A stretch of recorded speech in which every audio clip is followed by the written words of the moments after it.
the troublemaker, girl.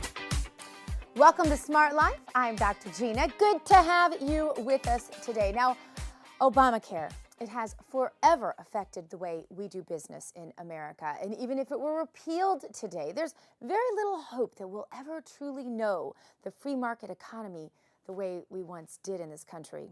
Regulations run rampant. People feel entitled. The public is voting themselves pay raises from the public trough precisely as Scottish historian Alexander Fraser Tytler is credited. He said, the ominous warning, a democracy cannot exist as a permanent form of government. It can only exist until the majority discovers it can vote itself largesse out of that public treasury. And after that, the majority always votes for the candidate promising the most benefits, with the result being that the democracy collapses because of the loose fiscal policy ensuing, always to be followed, he said, by a dictatorship and then a monarchy. What do you call a government that puts a chokehold on its business while it gives aid to foreign businesses whose people want to blow us up? What do you call a president who takes more luxurious vacations than any in the history of America while businesses close their doors every day? And people are having their health care ripped from them in record numbers. What do you call a government who gives away the power to control the internet and space technology and gives it to the global economy, then rents a one-way ride on a Russian spaceship for $70 million? This isn't making much sense from an economic standpoint.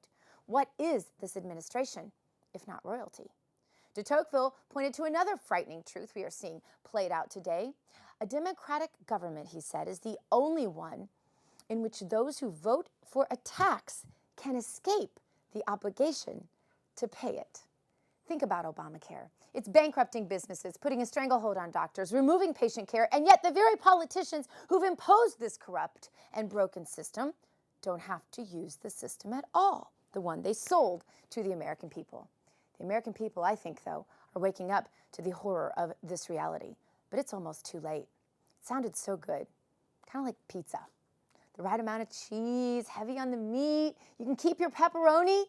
Well, until you couldn't. So now we realize we ate the whole pizza. We're stuffed and miserable, especially since it was made of the worst stuff. That wasn't cheese at all. Those were melted yellow wires. That wasn't sausage. Those were cotton balls dipped in mud.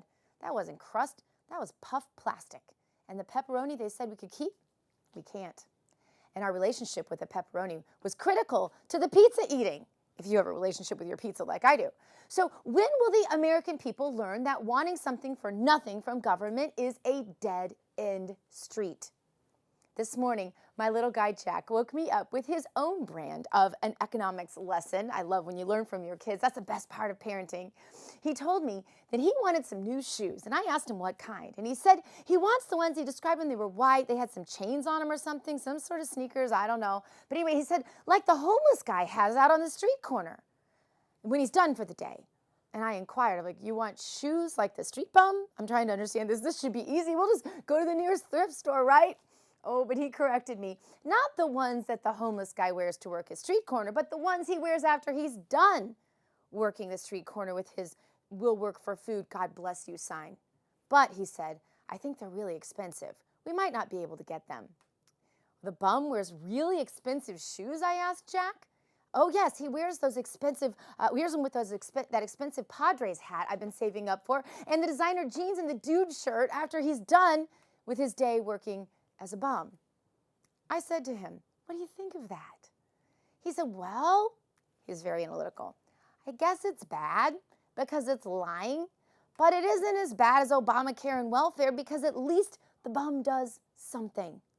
My morning economics lesson from my 12-year-old boy. The best moments of motherhood are when you realize your kid's getting it. But if a child can get it, why can't the rest of us get it?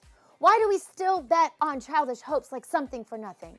Why don't we realize that when we trade our liberty for free stuff, we never get the good end of that bargain?